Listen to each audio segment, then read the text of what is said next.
Hey everyone, it's the Knitting Professor here. Lots of people are discussing their plans for knitting for 2025 these days, and I would prefer to talk about my accidents for knitting. So this video is about random acts of knitting for 2025, and this is one of the options that I'm weighing. So I have lots of plans for 2025, obligatory plans, ambition related plans related to work, the classes I'm going to teach. I'm going to retire this summer, but I'm also taking graduate courses so I can do another job after I'm retired, because, you know, why not? Hey, you're making a lot of noise over there, Smaug. He's scratching on his cat toy. Plans related to music. I play in the band, I play in the orchestra. My kids have travel plans. There are a lot of things we have planned. Knitting isn't something I want to plan. Knitting is something I do as a hobby. Knitting is something I do for relaxation, for spontaneity. So what I'm going to talk about here is some knitting I might do, or I might not. So let's look at some options. So yes, I might knit Blind Barbie another sweater. This sweater that she has on is, I like the braille on here. It makes me happy. This sweater was knit by my brother quite a while back. He passed 2017. I'm trying to remember now. I suck at grieving. I just kind of like move on. It's like, I don't want to do that. You know, he lived, and he's still here because look, Blind Barbie is wearing a sweater. I think it'd be really cool to try to knit some more sweaters. And it's also the kind of project that I feel like I could kind of channel my brother that way. Like, you know, make him keep living. He was a tailor. Hopefully I'll get back to Atlanta. That's where he lived. And my sister has like all of the création that he had for all his dolls and stuff, his doll houses. And I think it'll be really cool to do a video that featured especially the stuff he knit. Look out, Smaug, you're gonna make everything fall. This is like a cat rescue center here. So anyhow, he left these magazines. I don't even know when these are from. He probably found these even at it's from 1964. He would have been 9 in 1964. So he probably, you know, thrifted these. But in any case, I think it'd be really fun to make Blind Barbie some more sweaters. And I'll be actually doing a practicum at the School for the Blind this spring. And Blind Barbie could come along. It's going to be winter. She's going to need more sweaters. I could do that. I could not do that. I don't know, you know. I could turn this beautiful skein of Noro that I snagged on a whim into something. I don't know what. I don't know. I could turn this into a scarf. I could turn it into a hat. I could integrate it into a sweater. Or I could just leave it in my stash. I don't know. I don't know. We'll see. It's there. My daughter picked out this yarn. Look out, Smaug. I should show you Smaug. She thought this would make a great hat. So then she left, right? So she works, and she's more of a sewist. She does knit. She likes any kind of crafting, but she has very little time. She's very involved. And so, you know, she picked this out. We picked out needles and everything, and then she had to go home. I could make a hat, right? That's kind of nice. This is all thrifted yarn. We've got here mohair and wool. And this I found at a flea market in Minnesota, Grand Rapids. And this I found at Goodwill. It's kind of cool. Though I think she's right. This would make a really cool hat. I could do like a contrasting brim or crown, or I could do stripes. I could do color work. Lots of things. I could knit a dog on a sweater. I picked up this book and I was like, yeah, this is probably intarsia. I haven't tried intarsia. I could try intarsia, right? Why not? It'd be fun. Maybe if I get motivated, right, I could knit a sweater like this. I could put my son's husky on there. Let's see what she has in here. She's got, let's see here. It's kind of fun to just, you know, the thing about possibility is it's just open. It's open-ended. It's like full of hope. It's like full of optimism. I could do this. I could do that. Whereas once you select a project, you're committed, and then everything else is like, nope, not going to do that. And then there's this kind of grieving process. It's like, darn, I'm not doing this, I'm not doing that, I'm only doing this one thing. But I was trying to find some pictures here of some of the patterns, because she does have a lot of cool breeds. I can read off some of the breeds. Some of them, I don't even know what they are. What's a lurcher? Never heard of it. Labrador, Beagle, Dalmatian, Pug. I used to have pugs. French Bulldog, they're the cutest dogs ever. Golden Retriever, Chihuahua, Springer Spaniel, Bull Terrier. I don't know. Labradoodle, Jack Russell. Whippet, that's like my dream dog. I want to get a Whippet. Here's the one with the dachshunds. It's pretty cute. I think it'd be fun to have dachshunds too. And well, here, even on the back, you can see some of the dogs that she has. That'd be really fun. And I could learn Intarsia. I've like experimented with it. Or I could not, right? You know, so I mean, it's a possibility. I could finally use this book. I got this in Trondheim. These colors are dreamy. I really admire the work of this designer, whose name is in here. Una Cecilia Oxwold. I'm sure I'm pronouncing it very badly, but that's her name. And yeah. Fargarik Turstrik. If you're Norwegian, please feel free to critique my pronunciation, because I'm sure it's half-assed. Lots of really beautiful, I mean, come on, you know. I'd have to buy some more yarn though. I don't know. I've got a pretty big stash. I could buy more yarn. I could also not buy more yarn. I don't know. I could accidentally buy some yarn. I could be gifted yarn. It could happen, right? Random acts of knitting. There's some really nice sweaters in here. Her color palette is wonderful. I could just do stripes. I mean, that looks pretty straightforward, right? I don't have quite the pastels that she has in here, but I do have, especially from Brown Sheep, I do have some pretty cool colors of yarn that would be fun. And she's got one where you can add a hood with it and a hat. I would like to knit that. One of the problems is as spring approaches and the weather gets warmer and I'm out there like mowing the lawn and all that stuff, then I go back to socks.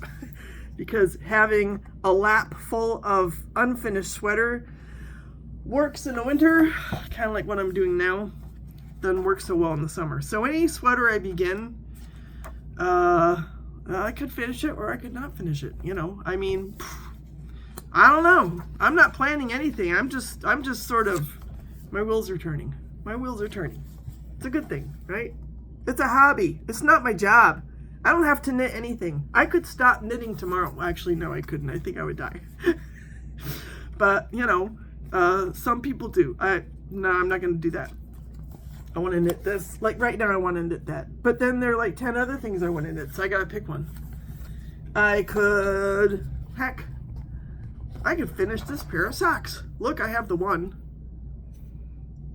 This is from Yarn Hero. Let's look at this yarn. I've showed you this before. I bought this at a fiber festival in Fargo. Step away from the acrylic. All right. Yes, ma'am. I have a little acrylic in my stash. The color is Jelly Bean. Yeah, that makes sense. It's a wonderful yarn. And look at that. I'm like halfway up the next foot. I could finish this pair of socks this summer. This winter. I could finish it in 2026. I don't know. I could keep working on a sock that I barely just started. I might finish these. I might be motivated enough to finish these. It's possible. That way I'd have yet another pair of socks to wear. I might try Meg Swanson's Armenian knitting. I've been thinking about this.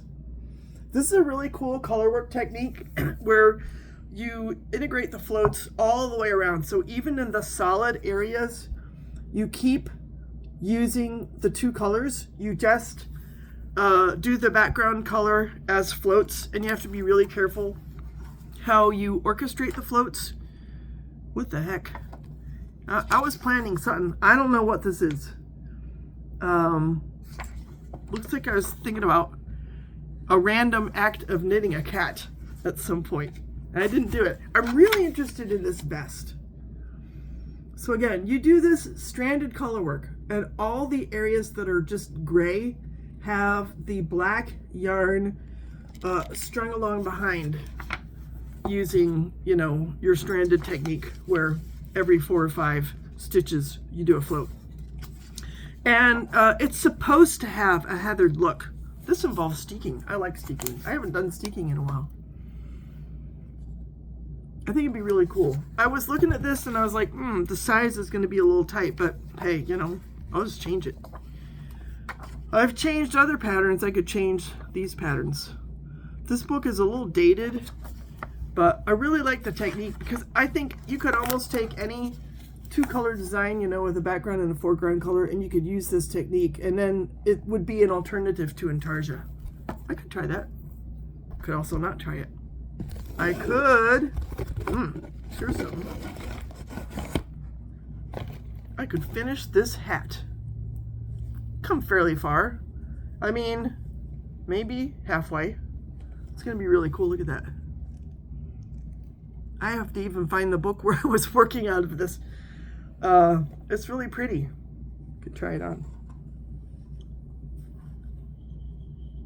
Yeah, I'm gonna have to get to the crown pretty soon, otherwise it'll be too big. Or else, I don't know. We'll see. I don't know. I could also frog it. Actually, I think I can get to the top of the, it's supposed to be like a pony. I feel like my gauge got off on this. I might be able to finish it. I don't know. I could also not finish it.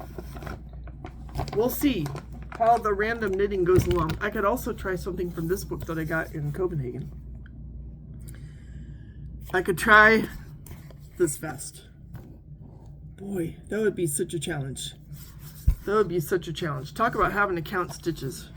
Now, since it's a vest, maybe it would work from the standpoint that it's not a sweater. But then there's this sweater. Oh my goodness. I kind of want to knit this sweater with the otters. That'll be a little easier. Although, look at all the sections with 3 colors. Wow. I don't know. Should that be Intarsia?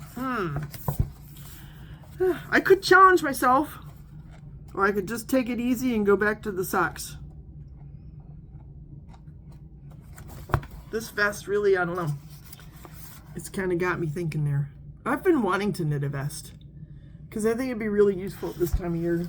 Sometimes I don't like to wear long sleeves because it kind of screws with my like cooking, cleaning, and whenever I get my arms wet, then the sleeves get wet and then it takes them an hour to dry. So I don't know, maybe, oh, I could also knit Grumpy Cat. I've been toying with this too. There's some really cute patterns in here. Like I could knit this. It's like a glasses case. I mean, it could be a phone case, right? But I could use it for my glasses. I just got new glasses recently. I could do that. Grumpy Cat's Knitting Nightmares, published by Dover. There are a couple really cute patterns in here. I could knit Grumpy Cat. I could knit this cat. I don't think that would actually be too hard. I could knit this cat and gift it to somebody. I could change up the colors. I could do whatever I want, right? Knitting's a hobby. I don't have to plan it. It could be an accident. I could start with one yarn, run out, and then continue with another one. There is a sweater in here. I don't know if I can find it. Oh, well, here. I'm sure that's Intarsia. I don't know. I think I would change the image a little bit because I have a really nice poster of Grumpy Cat. Grumpy Cat here just sort of looks dismal. I think I could fix the face a little bit. Get my sister to help me. She's an artist. She helped us make Grumpy Cat shirts one time. I could finally do colorwork socks. I could. I don't know. I could also just keep knitting socks the way I do. Some of you have asked me for some details about that, and I've been thinking about it. Part of the issue is that I use techniques that other people already invented, so I can also just refer you to the videos that they made. But those are pretty cool. I don't know. I feel like the cats need to be this way. Her legs are pointing the other way. I could find another use for those cats too. I could also do a hat or a vest. These are pretty cool. I guess that's a phoenix. It's from this book, Wild Mittens and Unruly Socks. And the author is Lumi Karmitsa. I'm guessing this is not just in English, but it's a really inspiring book. So anyhow, yeah, random acts of knitting. This is really like pulling on me because this is a $40 ball of yarn. I was like, yeah, I'll knit something with that. The only problem was that when I bought it, I didn't know what. So I don't know, maybe you have some ideas. I mean, I could almost knit something to go with this sweater. I was thinking about, yeah, I could even redo this sweater in non-superwash yarn. So anyhow, tell me about your plans. If you have plans for knitting for 2025, some of you are really organized. And, you know, some people need that, right? You need that security of sort of knowing or having, you know, a concept of what you're going to do. But I have that in so many areas of my life that when it comes to knitting, I'm like, nope. No obligation. No, what do you call it? No resolution. No preconceived idea. And of course, the beauty of that is I can't fail, right? What I can do is have a lot of fun. So anyhow, that's my take on the knitting plans for 2025 theme. I hope you enjoyed this video. I appreciate your subscriptions and all the wonderful comments. I try to respond to all of them. So keep it coming. And again, share what your plans or non-plans are for knitting for 2025. And have a great rest of your weekend. Ciao.